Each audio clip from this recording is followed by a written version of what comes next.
근데 사안은 어떻게 됩니까? 천지, 우주, 만물, 그 다음에 법률까지 들어가서, 이게 제가 시간이 없어서 말씀 못 드리지만, 이런 소위 그 윤리, 사언 윤리가 만들어질 수밖에 없는 구조가 있고, 대종사께서는 이걸 파악을 하셨기 때문에 사언 윤리를 만드시는 거죠. 수명이 500세가 되고 5000세가 될 때 거기에는 뭐가 맞냐? 사언이라야 맞다는 거죠.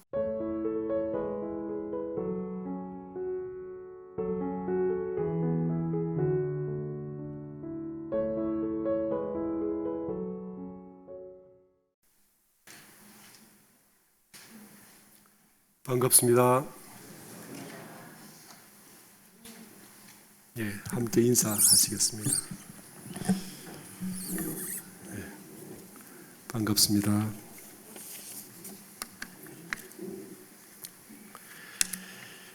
저희들이 설교를 위해서 이 단상에 올라올 때는 이 설교가 성공이 뭔지 모르지만 꼭 성공해서 교도님들의 가슴에 깊이 우리 대종사님의 법문이 아로 새겨지고, 그래서 우리 교도님들의 일상생활이 법에 맞게, 진리에 맞게 사라져서, 그래서 가정이 은혜로워지고,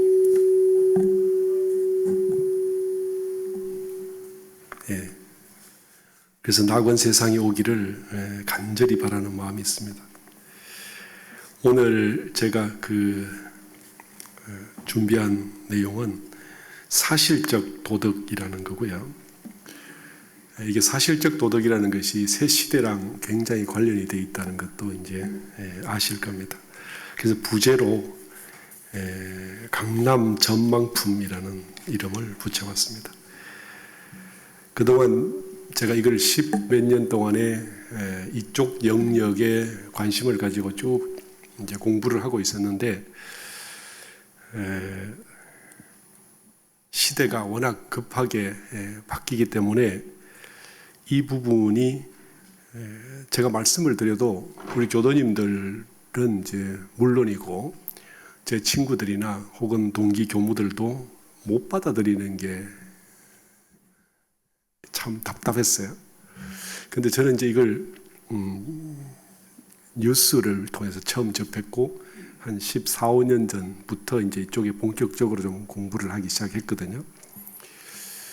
이게 한 20여 년 넘었겠지만, 이 생명공학 쪽에서 계속 연구를 하면서 인간의 유전자를 통해서 이 사람들의 병을 치료하는 게 가능하다라는 이제 이야기가 나오기 시작했고, 오래됐지만 인간의 게놈, 그 게놈이라는 게 유전자의 염기 서열을 이야기하는 거잖아요. 그래서 그 유전자 DNA의 이 염기 서열을 완전히 해독함으로 인해서 사람의 생김새와 모양과 질병과 이런 것들이 어디서 오는지를 이미 다 밝혀냈다. 그래서 그 처음으로 인간 게놈을 밝혀서 염기 서열을 완전히 이렇게 밝혔을 때 그걸 하는데 한 40억 정도가 들어갔다라고 들었습니다. 근데 지금은 이 게놈 연구가 나의 만일의 유전자 그 염기서열을 완전히 해독하려면 한 20만 원 정도면 한 사람의 유전자 정보를 완전히 해독할 수 있다라고 최근에 이만큼 과학이 발달됐죠. 대종사께서 현하 과학 문명의 발달로 인해서 인간 정신이 날로 이렇게 피폐해서 물질의 노예 생활을 면하지 못하게 됐다. 그래서 새 종교를 만드시고 이 인류 문명, 정신의 문명을 확장함으로써 광대무량한 낙원 세계를 건설하는 것이 이 개교의 동기다. 이렇게 말씀을 하셨잖아요. 근데 저는 그 과학이라는 것이 그냥 이렇게 우리가 편리한 물질 문명이 무한정 발달한다 정도로 생각을 했는데, 우리를 완전히 바꾼다 쪽으로 갈 줄은 잘 몰랐습니다. 사실은 과학이, 이걸 제가 이제 여기 와서 우리 박시영 교수님께 들은 이야기인데, 제가 과학 이야기를 자꾸 하니까 박시영 교수님이 하시는 말씀이 인간이 생활이 과학에 의해서 편리해진 것이 불과 120년, 130년 밖에 안 됐다. 120년 만에 인간의 이 과학은 이렇게 눈부시게 발전해서 성장을 했는데, 그러면 앞으로는 어떻게 되겠습니까? 제가 물었더니 불가능이 없는 과학으로 모든 걸 해결합니다. 이렇게 답을 하셨어요. 어떤 것도 인간이 꿈꾸면 그냥 되게 만드는 것이 과학이다. 그 너무나 확신에 차신, 그러니까 저희들은 그럴까? 이렇게 하는데, 박 교수님은 당연한 사실을 그냥 이렇게 구술하시는 것처럼 이렇게 말씀을 하시면서 과학의 발달 속도가 사실 우리가 그 물리적으로 이렇게 소가 끄는 말이 끄는 수레를 타고 다니던 것이 불과 120년 전인데, 거기서 지금 이만한 과학의 발달 속도를 보면 앞으로 과학은 또 더 성장 속도가 훨씬 엄청나겠죠. 그러니까 앞으로 4, 50년의 미래는 상상을 할 수 없을 정도로 성장 발달을 할 것이다. 그런데 이제 제가 이때 만난 사람이, 물론 제가 직접 만난 건 아니죠. 레이 커즈와일이라는 사람인데, 이 사람이 이제 소위 그 과학으로 미래 예측을 해온, 그래서 이런 사람들을 미래학자라고 하더라고요. 이 사람의 책을 보면서 제가 좀 놀랬던 부분인데, 이 사람이 한 말 중에 지금까지 조금 충격으로 와 있는 것이 특이점이라는 겁니다. 싱귤레리티라는 이제 게 있고, 이 사람이 지었던 책 중에서 Singularity is near 이라는 말이 있어요. 특이점이 온다라는 말이죠. 이제 여기서 보면 이분의 책에서 2045년이면 인간은 500세의 수명을 얻게 될 것이다. 이렇게 말을 했었어요. 그리고 이제 이와 관련돼서 미국의 구글이라는 회사가 그 당시에 한 3조에서 4조 정도를 투자해서 캘리코라는 회사를 설립을 했습니다. 이 캘리코는 캘리포니아 라이프 컴퍼니라는 건데, 여기에 제넨텍이라는 회사의 사장을 영입해서 아스 레빈스라는 사람을 영입해서 이 회사를 만들고 유전자를 바꿔서 사람이 500세를 살도록 프로젝트를 만들겠다고 시작을 했어요. 이때 목표가 2045년이었습니다.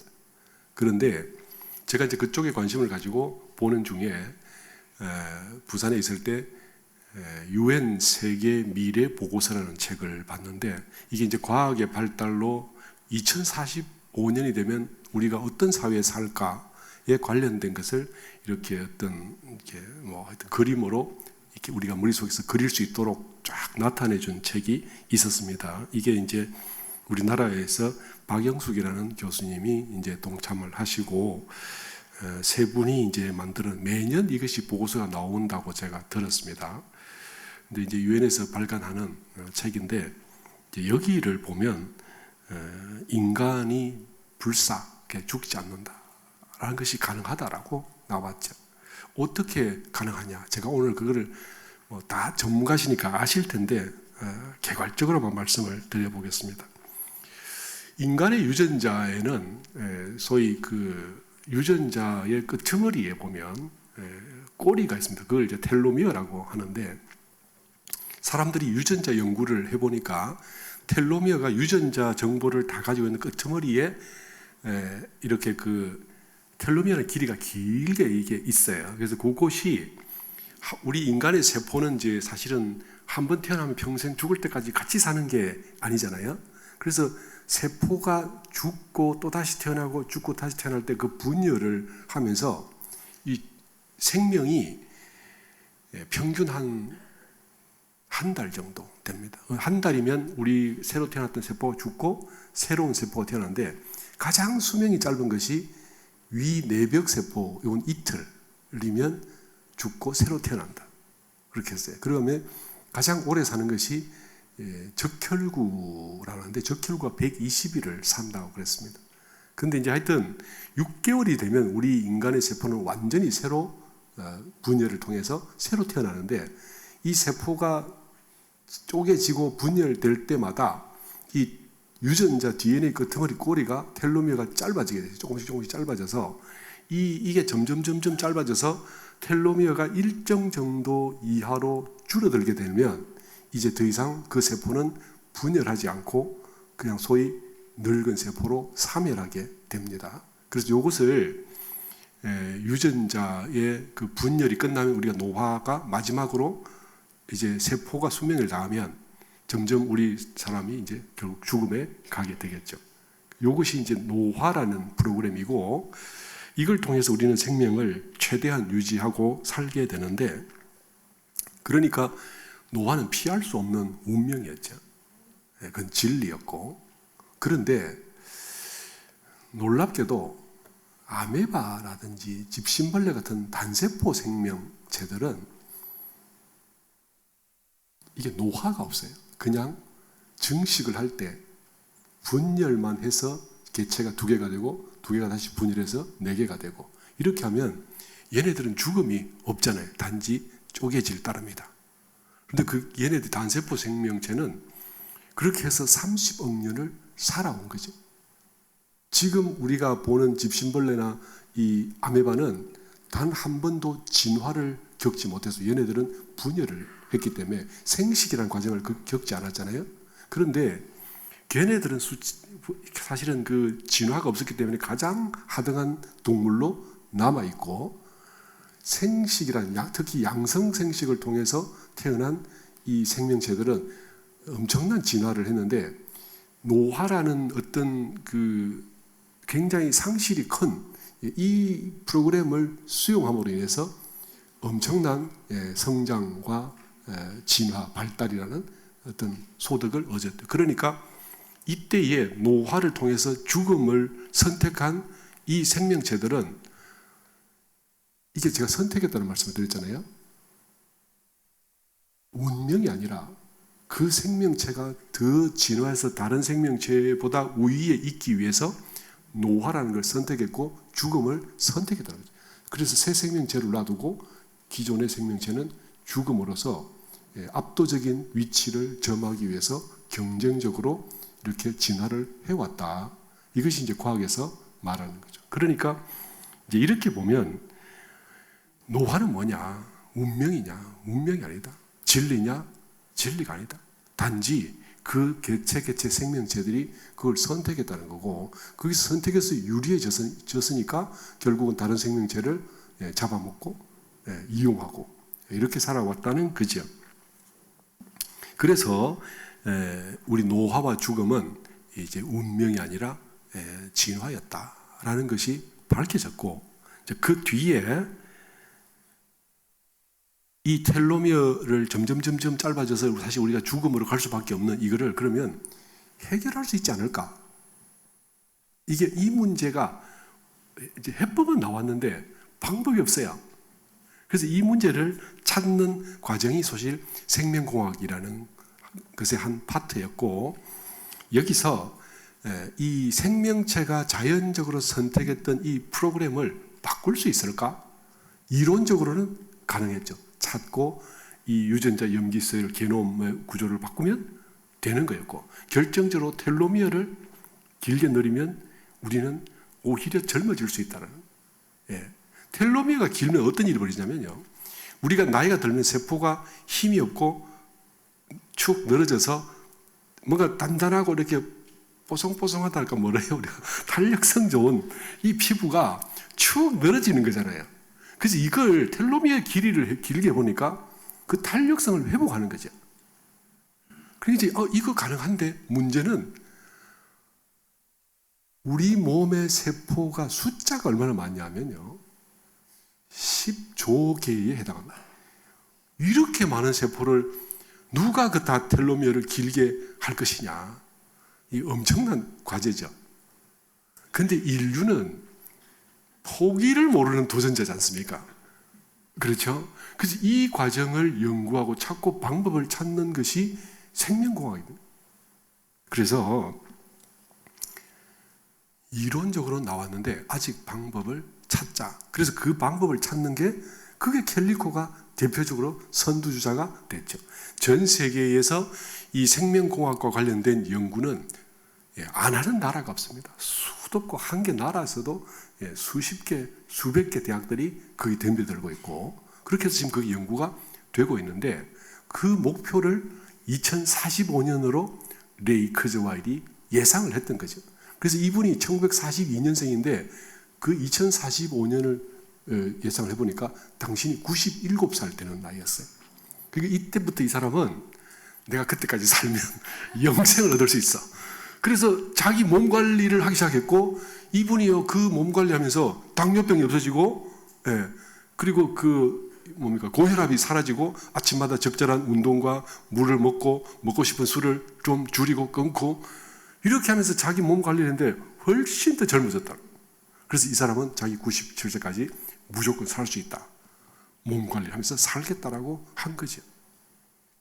그런데 한 개의 기업에서 돈을 몇 조를 투자할 때는 이게 학교의 연구소가 아니잖아요. 기업은 비전이 없고 수익이 없으면 투자를 하지 않습니다. 근데 기업에서 이 정도 투자를 할 때는 이게 수익이 생기는 가능성이 충분히 있기 때문에 하는 거잖아요.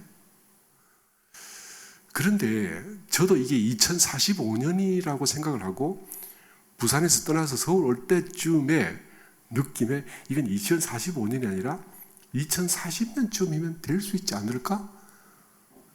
제가 정보랑 이렇게 뉴스랑 다 살펴보다 보니까 지금도 우리 그 인터넷에 레이 커즈와일을 딱 치면 그와 관련 정보가 쫙 튀어나옵니다. 근데 작년 3월인가 6월에요. 새로운 뉴스가 떴어요. 이게 뭐냐면 인간이 그것보다 한 5년 전에 이 사람들이 500세 프로젝트라고 했는데 이 연구원들이 한 번씩 미국의 각 대학에 나가서 이렇게 발표를 할 때 연구 내용을 전혀 이렇게 말하지 않습니다. 근데 흘러나오는 단편의 뉴스를 통해서 이 사람들이 목표가 바뀐 게 뭐냐면 우리는 500세 프로젝트가 아니라 럭비공을 들면 얼마나 멀리 던지는가가 아니라 우리의 목표는 골이다. 이렇게 표현했어요. 그게 뭐냐면 결국 불사를 향해서 가겠다. 죽지 않은 뭘 향해서 가겠다라는 거였죠. 근데 이게 작년 초중반에 발표가 나온 게요. 2045년까지 가지 않는다. 역시나 그럴 것 같았어요. 근데 7년 뒤면 인간은 영생을 얻을 것. 이렇게 뉴스가 떴습니다. 지금 찾으면 바로 나옵니다. 올해는 어떻게 해요? 이제 6년 남았잖아요. 그렇죠. 6년 동안만 버티면 우리는 불사를 얻을 수 있다라는 거죠. 지금 저기 보이시지만 저 유전자의 끄트머리에 저 텔로미어라는 게 있잖아요. 저걸 어떻게 그러면 가위질을 해서 유전자 가위라는 이게 있잖아요. 지금 다 아실 겁니다. 저게 유전자 가위라는 프로그램인데 이걸 통해서 유전자를 늘려줌으로써 우리는 오히려 젊어지는 그런 시대로 진입을 한다는 거죠. 그리고 이 뉴스와 겸해서 나오는 게 인간은 이제 타고난 DNA의 약점들을 다 커버할 수 있다. 자, 키가 작다, 얼굴이 못생겼다, 저처럼 머리가 크다, 이런 거 원하는 대로 DNA를 가지고 싹 바꿀 수 있다는 거죠. 그래서 피부가 어떤 사람은 부드러운데 어떤 사람은 거칠다, 이런 게 이제 무의미한 시대로 진입을 한다라고 나옵니다. 유전자가 모든 걸 장악하지 않습니까? 세포 속의 유전자는 세포에는 핵이 핵심이고 핵 속의 유전자가 모든 걸 장악하기 때문에 이게 가능한데 이게 6년 남았다잖아요. 그죠? 근데 저는 이거 100% 일지는 몰라도 차이 나봤자 2, 3년 차이 나겠지 그렇지 않겠습니까? 그러니까 인간에게는요 완전히 새로운 시대가 와요. 이게 뭐냐면 싱귤레리티라는 게 뭐냐면요 인간의 이 지구상에 있는 모든 인간의 지식의 총합이 컴퓨터의 소위 AI의 인지보다 못한 변곡점, 특이점, 그게 싱귤레리티입니다. 근데 지금 우리는 이미 인공지능을 만들어가지고 인공지능이 인간이 이해할 수 없는 언어로 자기들끼리 소통하는 상황에 와 있습니다. 이 인공지능이 이제는 인간이 연구하는 단계를 완전히 넘어서고 있다는 거잖아요. 이거 제가 그냥 주장하는 게 아니라 현재 과학계의 현실이지 않습니까? 예, 이까지 지금 와 있습니다. 그러니까 이제 우리는 이걸 통해서 나이 여행을 할 수 있다는 거죠. 나이는 한동안 노화는 질병이다 이랬는데 질병도 아니야. 이제는 그냥 여행을 하는, 여행이라면 좀 이상합니까? 내가 어리게 살아보니까 좀 그래. 나이가 완숙한 느낌의 좀 중장년으로 살아보고 싶어. 그게 가능한 시대가 오고, 나는 좀 이렇게 몸이 아프니까 10대로 살아보고 싶어. 이런 게 가능한 시대가 물질에 관련돼서는 온다라는 거죠. 저는 100% 저는 믿습니다. 저는 믿습니다. 그래서 다 저처럼 믿어주시라는 말씀은 아니에요. 그렇지만 현재 과학은 지금 실행의 영역이고 검증의 영역을 지나가고 있기 때문에 이건 이론이나 주장이 아니잖아요. 그렇죠? 그러니까 우리 교도님께서 조심 사시고 몸 관리 잘 하셔서 그런 시대를 누구나 맞이하시기를 바랍니다. 이렇게 말씀드렸더니 우리 동기 교무한 사람이 그러더라고요. 그건 돈 많은 사람들 이야기지. 우리처럼 가난한 전문 출신들은 그 약 못 사 먹어. 이렇게 말을. 근데 거기에 대해서 또 발표한 게 있어요. 이분들이 하신 말씀이요. 자동차 회사 중에서 거대하고 성공한 회사는 포르쉐를 많이 만드는 게 아니라 2천만 원짜리 차를 많이 만드는 회사가 제일 부자가 된다. 그러니까 모든 사람이 편하게 사 먹을 수 있는 고객이 가장 많은 상태의 회사가 돼야 기업은 최고의 이익을 남길 수 있다 라고 말을 했죠. 그러니까 우리 혹시 모르겠어요. 이 중에서 조금 경제적으로 좀 불안하신 분들이 저처럼 걱정하실 필요가 없는 그런 시대가 오지 않겠나 하는 생각을 합니다. 사실은 이게 수명만 길어지는 게 아니라 또 하나 이 강력하게 받쳐주는 여러 가지 사회적 조건들이 있어요. 옛날에는 소위 그 재화들이 적어서 물질을 구하는데 혈안이 되어 있었고, 이 물질을 구하기 위해서는 능력이라는 게 필요했었어요. 그러니까 생산자가 중심이 되고 생산자가 주도권을 잡는 사회였잖아요. 그죠? 그런데 지금 한번 돌아보세요. 이 세상에 돈 말고 모자라는 게 있습니까? 제가 보니까요, 뭘 귀해서 못 산다는 없는 것 같아요. 넘쳐나죠. 많아서 걱정이잖아요.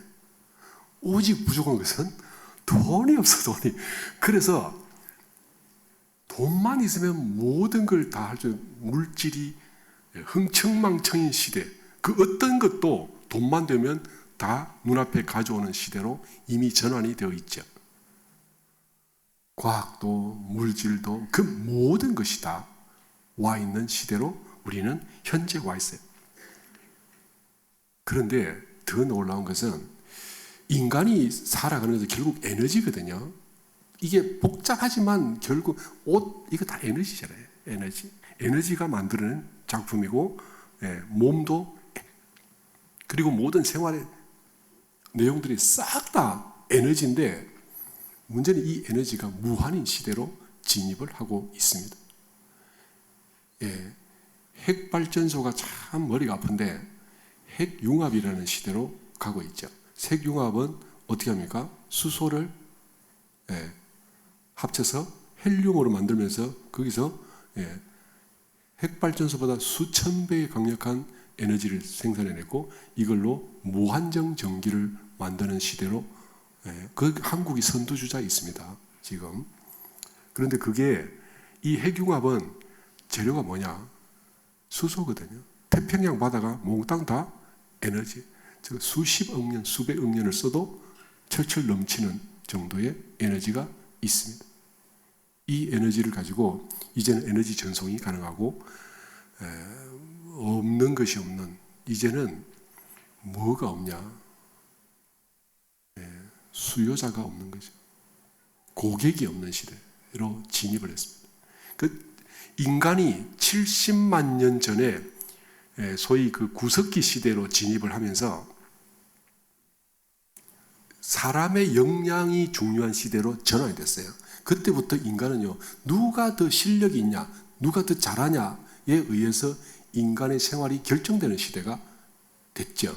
그런데 이것이 약 1만 년 전에 신석기 시대로 진입되면서 이제 머리 좋은 실력 있는 자가 세상을 장악하는 시대로 갔었죠. 약 5천 년 전에 청동기 시대가 되면서 이제 권력 가진 자가 세상을 장악하는 시대로 진입을 했습니다. 그래서 인간은 그때부터 애를 써야 되고 힘을 써야 되고 노력을 해야 되는 그런 시대라서 인간의 고가 시작됐죠. 그전에는요, 70만 년 이전에는 그냥 나무 위에 살다가 누가 나무의 열매를 먼저 발견했냐가 그게 행복의 조건이었잖아요. 그러니까 그때는 능력이나 힘 필요 없고 부지런한 놈, 배고픈 놈 먼저 가서 찾으면 먹고 사는 시대였단 말이에요. 그래서 그때부터 생산자 중심의 시대로 소위 그 수렵, 어로, 채집, 농업, 목축 이런 걸 통해서 생산자 중심의 시대로 진입을 했었는데 이게 과학 발달로 인해서 불과 앞으로 제가 볼 때는 한 4, 50년도 안 갑니다. 한 20년 정도 뒤가 되면 소비자 중심의 시대로 이제 완전히 전환을 하는 거죠. 왜냐하면 생산은 로봇, 그 기계, 그다음에 이 정신도 AI, 모든 것이 다. 그래서 지금 우리가 들고 다니는 핸드폰 하나가 어떻게 해요? 이 세상 모든 지식과 연결되기 때문에 아이들이 요새 공부를 할 필요가 없는 시대로 진입을 하고 있죠. 공부를 왜 하는지 아세요? 다른 사람들이요, 정보나 이런 방법들에서 제도적으로 차단하고 있기 때문에 공부를 하는 겁니다. 그냥 의사가 되면 되잖아요. 근데 공부 잘 못하면 너 의사 하지 마. 이렇게 되는 거죠. 우리는 제도가 지금 일정 소수의 권익을 독점하는 시스템을 받쳐주고 있잖아요. 근데 이게 이제 무너질 수밖에 없는 시대로 진입을 하고 있습니다. 자녀들의 공부가, 저는 이제 부산에 있을 때 우리 자모들, 유치원, 그 다음에 교도님들에게 항상 했던 게 공부를 그래도 잘 해야 되는데 이유가 뭐냐? 자존감을 가지고 능동적, 자신의 역동적 에너지를 만들기 위해서 자신감을 위해서 공부를 해야 되는 시대지 정말 이게 필요해서 하는 시대는 아닌 것 같습니다. 제가 그렇게 이야기를 했었어요. 좀 지나면 이제는 그런 데서 자신감이 생기는 시대가 아니기 때문에 그것도 할 필요 없지만 적어도 지금 성장하는 우리 아이들에게는 그래도 공부를 가르쳐야 된다.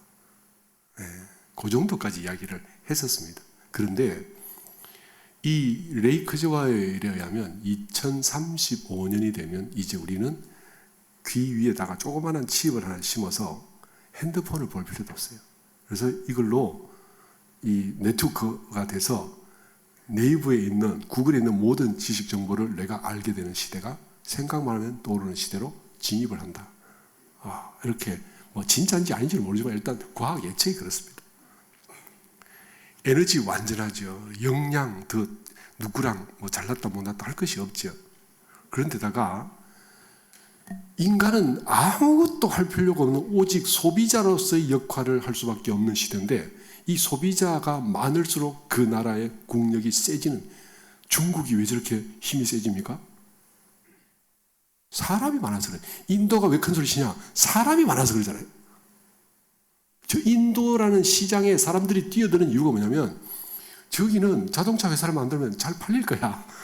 그것 때문에 전 세계의 그 기업과 소위 자본이 막 뛰어들잖아요. 이제는 고객을 찾아서 헤매는 시대로 진입을 하게 되는 시대가 곧 닥칠 거다. 그 인간은 뭐하죠? 인간이 소위 그 소모품이고 방법, 어떤 그런 기제였다가 다시 인간이 가치로 전환되는 시대. 그러니까 다시 제가 표현이 인간이 원래 인간이다가 도구로 전락했다가 다시 인간으로 돌아오는 시대가 이제 임박했다. 저는 이제 그렇게 봅니다. 여기에 관련돼서 수많은 학자들이 이야기를 하고 있습니다만은 우리가 다시 인간이 돼서 인간으로서 가치와 대우를 받을 수 있다는 것은 굉장한 시대가 된 거죠. 이걸 과학이 모든 걸 해결하고 있다는 것입니다. 예. 그런데요, 이제 제가 그걸 공부를 해봤어요. 이렇게 되면 인간의 지식을 모든 인류가 같이 공유하게 되고 인간의 능력을 모두가 같이 공유하게 되고 인간의 재화를 모두가 같이 공유하게 되는 시대가 오면 컴퓨터나 인공지능이 인간을 넘어설 수 있냐? 사람들은요, 과학자들은 다 그게 넘어선다라고 말해요. 표정도 우리가 예를 들면 자동차를 운전해 가다가 길을 잘못 접어들면 한 번도 성질 안 내고 100번이라도 지금부터 좌회전 하시면 됩니다. 우회전하세요. 뭐 성질 안 내잖아요. 근데 옆에 탄 우리 남편은 한 번만 잘못 접어들면 난리가 나죠. 그렇지 않습니까? 그러니까 엄청난 정보와 능력을 가지고 나에게 너무나 고분고분하게 내 마음에 들도록 내가 푹 빠지도록 만드는 그 소위 문명으로 들어와 있어요. 인간의 얼굴에 근육이 200 몇십 개가 있는데 이 근육의 200 몇 개를 가지고 우리는 상대가 감동을 받도록 표정을 바꿀 수 있단 말이에요. 그런데 우리는 그걸 못해요. 왜냐하면 내 고집과 내 성질과 습관이 저 사람이 이렇게 말하면 틀어지고 성질 나서 상대가 기분 나쁘게 만드는 그런 재주밖에 없잖아요. 그런데 인공지능을 탑재한 이 얘네들은 어떤 상황이라도 내가 기분 좋도록 최적의 표정을 만들어서 항상 공손하게 내가 행복하도록 해주는 그런 시대로 이미 진입을 하고 있다는 거죠. 이거는 진짜 지금 되고 있는 거잖아요. 그죠? 이런 시대에 우리가 들어가고 있습니다. 그런데요, 인간이 아는 모든 것은 AI가 다 아는 시대로 이미 진입을 해버렸어요. 그죠? 이 세상에 어떤 인간도 그 AI가 아는 만큼 아는 사람은 이 세상에 단 한 명도 없습니다. 제가 원불교 공부를 하고 진리 공부를 하면서 선을 하다가 또 수행을 하다가 이거 참 모르겠다. 이게 이상하다. 그런데 이건 그냥 일반적인 지식이나 상식이 아니라 불교의 단순한 학문이 아니고 수행 과정에서 나타나는 아주 특별한 개인적 경험이고 이걸 어떻게 찾나? 혹시 인터넷에 나올까? 궁금해서 쳐봤어요. 놀랍게 그게 나오는 거야. 나 개인의 수행에 불교의 보통 이게 그냥 고급 소위 그 불교의 이론서에서 나올 수 있는 없는 내용인데도 불구하고 인터넷이 도대체 이게 무슨 괴물인지 이걸 경험하고 써놓은 인간이 있다는 거죠. 그게 제가 그때 그걸 찾으면서 야, 이 인터넷 이거 정말 대단하다. 우리 인간이 앞으로는 그런 지식들을 자유자재로 활용하면서 사는 시대 아니겠어요? 예를 들면 과학이나 무슨 그 인문학 뭐 이런 아니면 생명공학에 대한 내용이야 다들 공유하시겠죠. 근데 개인이 자기의 종교적 철학을 가지고 수행을 해가다가 이런 경지에 이 문제를 어떻게 풀지 했을 때 그것마저 나오는 그게 지금 현대 소위 인터넷이라는 거죠.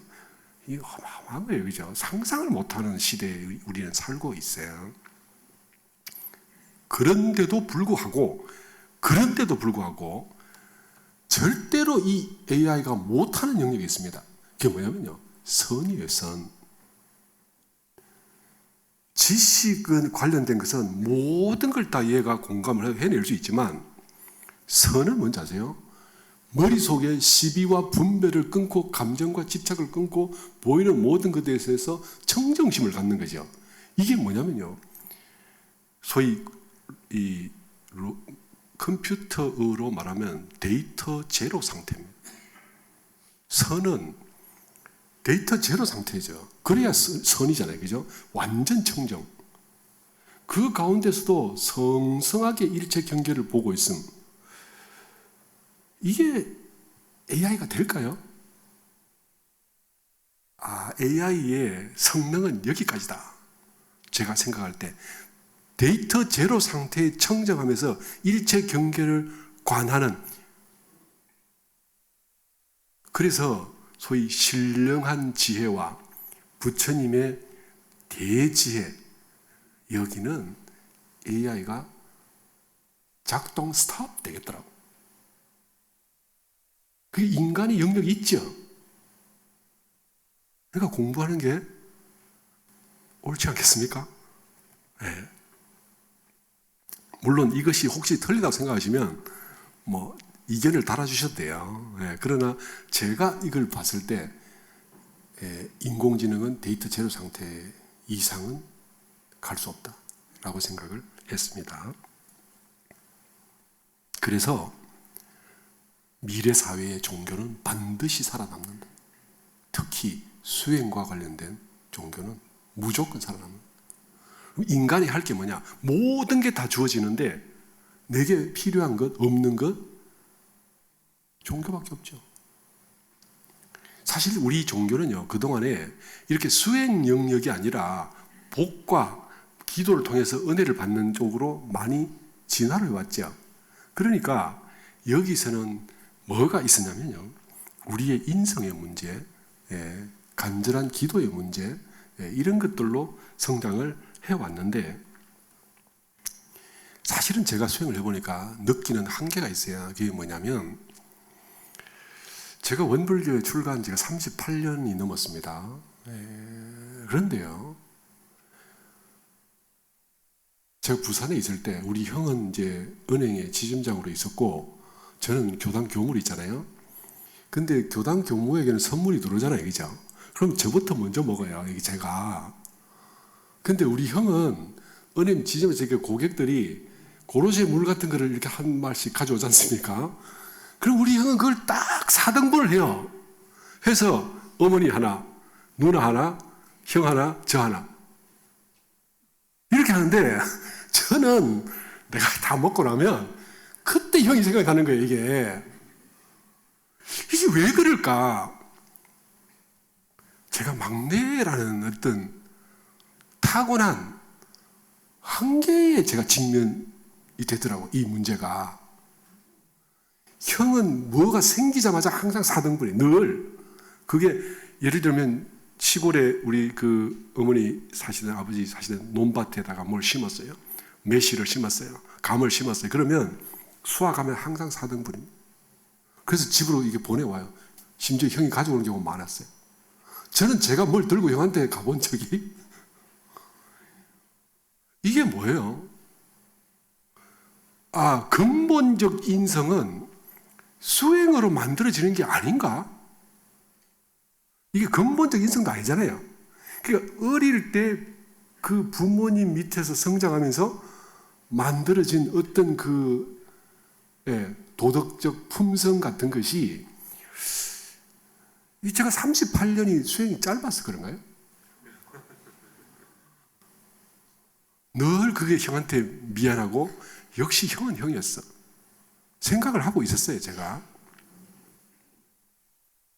그럼에도 불구하고 그 인격으로 살 수 없기 때문에 출가해서 자기 인격을 고치고 다듬고 망치질하고 닦고 조이고 기름치자 이렇게 되는 거 아닙니까? 그런데 제가 그때 생각이, 종교에서 수행은 패자부활전인가? 뭔가 제 속에서, 근데 안 할 수 없죠. 그렇지만 계속 해야 되고. 근데 인격은 근본적 전환이, 근본적 어떤 충격이 없으면 잘 안 바뀌는 거더라고, 이게. 그러니까 이 업으로 닦아서는 안 되겠다. 결론은 성품으로 치고 들어가서 무아를 얻어야 되겠다. 이 길만이 내가 살 길이다. 이렇게 되는 거고, 그러니까 결국은 대각 견성을 해야 이 문제를 해결하는 거죠. 그래서 내게 있는 소소한 약점이나 소소한 인격은 나 무시하고 살자. 남이 욕하면 욕 듣고 피하지 않으면 되지. 그죠? 그리고 내가 힘들어서 살짝 피하면 그걸로 해서 또 비난을 받으면 그냥 그 비난 받고 살자. 내가 태어날 때부터 소위 막내로 태어났다라는 것의 근본적 이기성이 있잖아요. 그죠? 울면 자부자가 내 것 됐잖아요. 어릴 때부터. 형은 울어도 안 되잖아요. 큰 작은 놈하고 싸워서 작은 놈 탓하기 하면 더 혼나잖아. 그죠? 작은 놈은 형 탓해도 괜찮잖아요. 이게.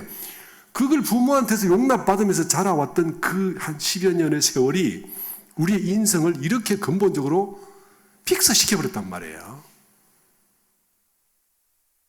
근데 이게 20, 30년 수행으로 해결이 안 되는 거죠. 그럼 안 되는 걸 잡고 노력하는 것보다 우리 심리학에서 보면 강점 이론 있잖아요.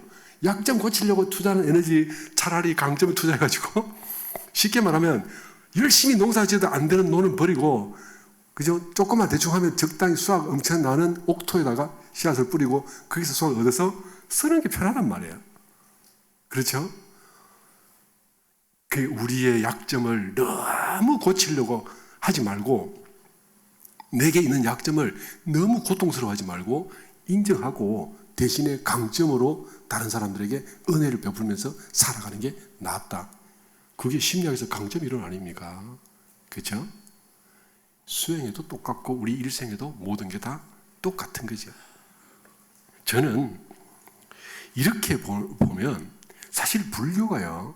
처음 들어올 때 중국에 들어올 때 어떤 게 있었냐면요. 수행 종교로 교학으로 들어왔어요. 근데 흔히 아시죠? 달마가 동쪽으로 온 까닭. 영화 보셨잖아요. 그래서 달마가 동쪽으로 온 까닭이 뭐야? 답을 안 해줘. 그죠? 혹시 아시는 분 계세요? 이 답을 드리면 안 되지만 제가 드려볼게요. 달마가 동쪽으로 온 까닭이 뭔지 아세요? 불교가 중국에 건네져서 중국 안에 판도가 이 소위 동북아권에 불교가 크게 일어날 건데 저 종교가 머리로 굴리고 수행을 해가지고 고행을 하는 종교가 들어갔어. 저걸로는 사람들의 근본 문제를 해결 못해요. 그래서 달마 스님께서 오셔서 능가경을 중심으로 교리를 편 게 뭐냐면 그 업에 매달리지 말고 네 불성을 바로 봐라.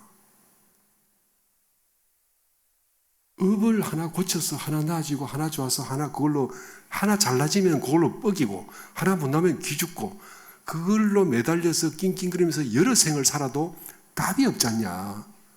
그거 하지 말고 네 불성을 바로 봐라.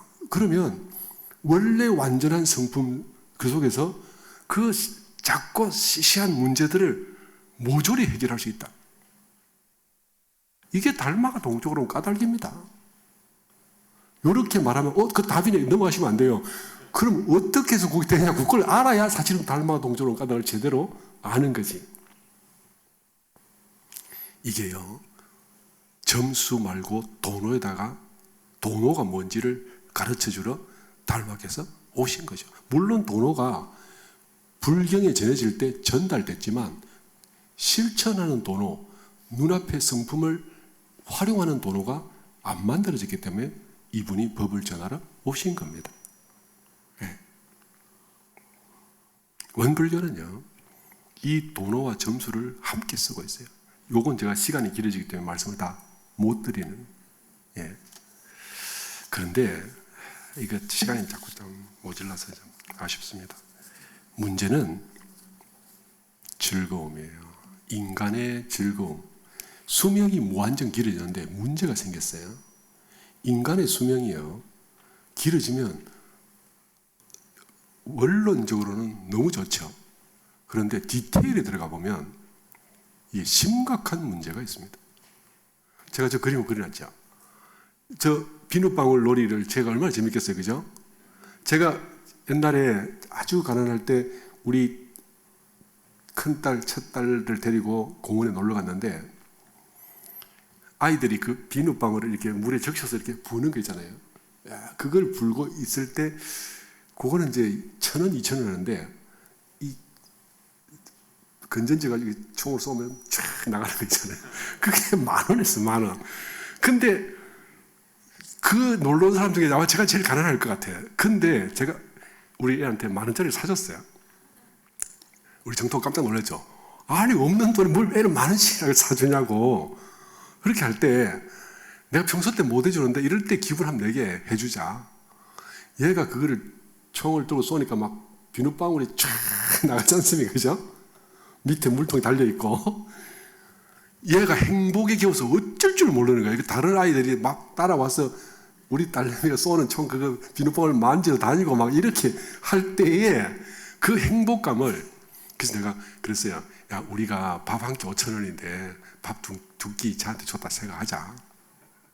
그러니까 그 애가 행복해서 그 행복을 수줍어 부끄러워서 마음대로 누리지도 못하는 그 모습을 보면서 정토가 엄청 행복해 하더라고. 한번 봐보세요. 저 비눗방울을 가지고 저게 큰 즐거움이잖아요. 그때는 얼마나 큰 행복이었어요. 근데 한번 여쭤볼게요. 500년 동안 저거 즐길 수 있겠어요? 500년 동안? 불가능하지 않습니까? 그죠? 그러면 저 옆에 아이들 노는 거 있죠? 쟤네들은요, 우리처럼 뭔가 돈 주고 뭘 주고 화려하게 안 해도 저걸로 충분히 즐거워요. 그죠? 저걸 근데 얼마나 즐길 수 있을까요? 몇 년 지나면 끝납니다. 저거 말고 또 있어요. 즐거움이. 다음에 한번 보시게요. 네. 자, 불고기 구워 먹고 행복하죠? 저 때 얼마나 좋아요. 그죠? 5,000년 동안 나 저거 즐기고 불고기를 먹는 즐거움으로 살 거야. 그거 되겠습니까? 안 될 거 아니에요. 여기 결혼할 엄청난 행복이었죠. 그죠? 희망에 부풀어서, 그죠? 저 어떻게 하면 매일 결혼해요? 저거 우리를 영원한 행복 속에 빠뜨릴 수 없잖아요. 그 다음 한번 보세요. 네. 여행. 저게, 제가 저런 데를 안 가봐가지고, 저게 클럽입니까? 뭐 잘 모르겠어요. 저기 가면 저렇게 기뻐서 막 맨날 저러고 살 수 있을까요? 네? 네. 그리고 제가 이 세계 유수한 여행지를 저렇게 여행하는 즐거움으로 계속 살 수 있을까요? 제가 우리 가족을 데리고 일생 처음으로 작정하고 결혼 20년 만에 22년 만에 해외여행을 한번 갔습니다. 가족끼리. 비행기를 탔어요. 얼마나 좋아요. 가족들이 막 뿌듯해하고 막 우리 아빠 최고야. 막 제가 엄청 행복했는데 옆에 아줌마가 같이 탔는데 이 아줌마는 부산에서 사업을 하시는 분인데 남편이 부부끼리 여행을 막 다해서 이제 갈 때 다 갔대. 근데 간데 또 가고 간데 또 간다는 거야. 근데 이번에 남편이 바빠서 못 와서 본인 혼자 왔는데 혼자만 여행 다닌 게 40번이 넘었대. 그러니까 누군가 여행 가면서 여행을 안 가면 아무것도 없고 가도 별로 재미가 없고 그러지 마세요. 안 가고 지루한 것보다 여행 다녀요. 이런 분이 옆에 탔더라고. 그러니까 제가 기가 막 죽겠죠. 저는 처음 가는데 그런데 그 즐거움이 계속 여행을 가면 한량없는 즐거움이 있겠습니까? 저는 모르겠어요. 그것도 역시 똑같은 이 소위 즐거움의 메커니즘이 똑같지 않을까? 남아프리카 공화국을 한 100번쯤 여행 갔다. 그럼 110번째 또 즐거움이 있을까요? 저는 그렇지 않을 거라 생각이 들어요. 그래서 결국 인간은 어디로 가냐? 자기를 찾아갈 수밖에 없습니다. 왜냐하면 외부로부터 주어지는 즐거움은요, 한계가 있잖아요. 그렇죠? 한번 봐보세요. 아프리카 들판에 막 태어난 누구 때는 태어나서부터 달리기를 즐깁니다. 2시간만 되면 일어서고요. 4시간 되면 달리기 시작해요. 걔네들은 달려야 생존이 되잖아요. 달리는 게 즐거워요. 달리는 게 즐거워야 계속 달리죠. 싫으면 안 달리잖아요. 그죠? 아프리카에 사는 사자, 우리가 집에서 키우는 고양이는 태어나자마자 뭘 갖고 놀아요. 혼자 안 놀아요. 갖고 놀죠. 뭘 합니까? 사냥하는 법을 즐겨요. 사냥을 잘해야 생존이 되잖아요. 그렇죠? 우리 유치원의 아이들은요, 여자아이들은 꾸미는 걸 근본적으로 즐깁니다. 남자아이들은 레고 조작을 근본적으로 즐겨요. 레고로 총을 만들어서 막 사람을 찔른다고 이렇게. 그게 뭐냐면 우리는 모르지만 우리의 즐거움이 우리의 생존과 관련돼 있어요, 다들. 예. 근데 생존에 문제가 없다면 우리는 뭘로 즐거움을 삼죠? 우리의 인격이나 성품이요, 전부 생존과 관련돼 있어요. 옛날에 30년 살고 죽을 평균 수명이 30년 될 때는 거기에 맞게 살았어요. 만일에 우리 평균 수명이 2년밖에 안 된다 그러면 도덕 같은 거 필요 없어요. 자, 평균 10년 정도가 이 수명이지만 2.5년을 살고 죽는 사자, 수사자의 경우에 걔가 도덕군자가 되면 되겠습니까? 걔는 힘세게 좌우지간의 옆에를 장악을 하고 살아야 돼요. 그래야 사자 무리가 진화를 하죠. 그렇죠?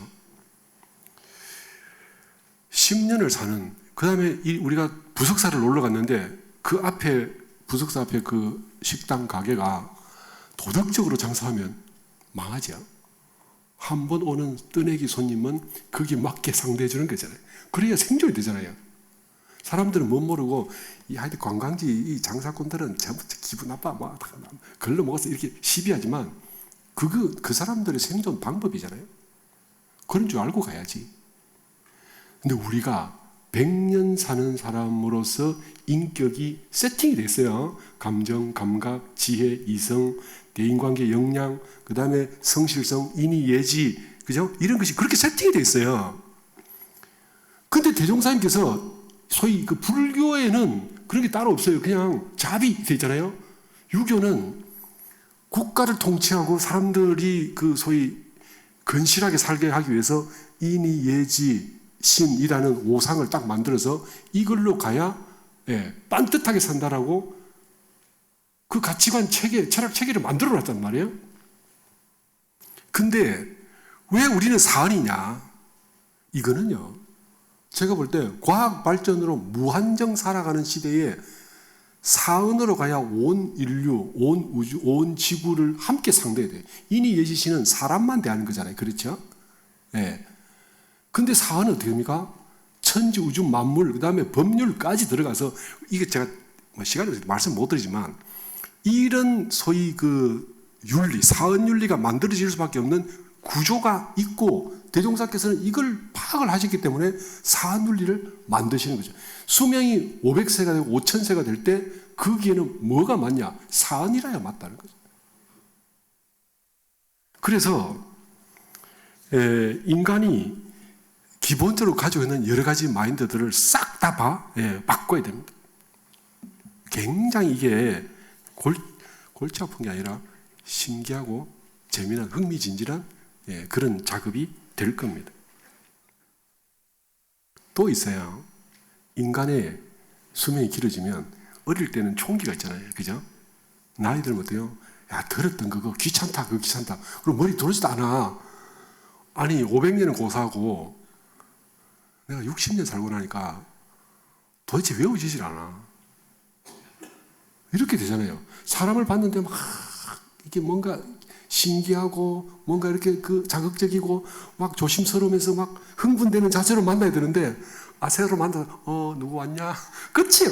아무런 흥미가 없잖아요. 이렇게 돼서 재미가 없다면 인간의 삶이 의미가 있고 가치가 있고 보람이 만들어지겠냐고. 이 프레임을 완전히 다 바꿔야 되겠죠. 이게 어디서부터 비롯되나? 제가 볼 때는요, 소위 싱귤레리티라는 인간의 수명이 소위 늘어나는 이 특이점 이후에 인간의 수명이 길어진다는 이거 하나가 앞으로 우리 인간의 마인드 구조, 정서, 그 다음에 이 지혜, 가치, 보람, 이 사회적 시스템 모든 걸 다 건드릴 수밖에 없는 시대로 우리는 진입을 하고 있어요. 그죠? 근데 과학자들은 이런 걸 모르잖아요. 제가 보니까 과학자들은 전부 다 과학과 관련된 수명과 생명과학과 관련된 것만 이야기해요.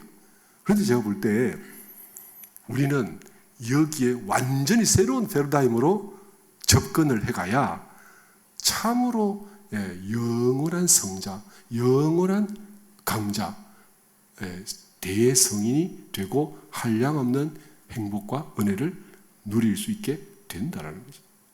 그래서 이거를요, 저는 생각에 우리 강남 교도님들이 이거를 연구하고 뭔가 새로운 이론을 만들고 새 길을 제시하는 그런 연구팀이 만들어지면 좋겠어요.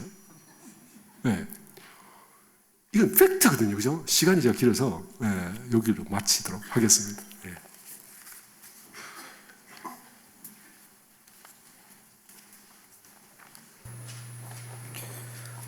다 함께 성가를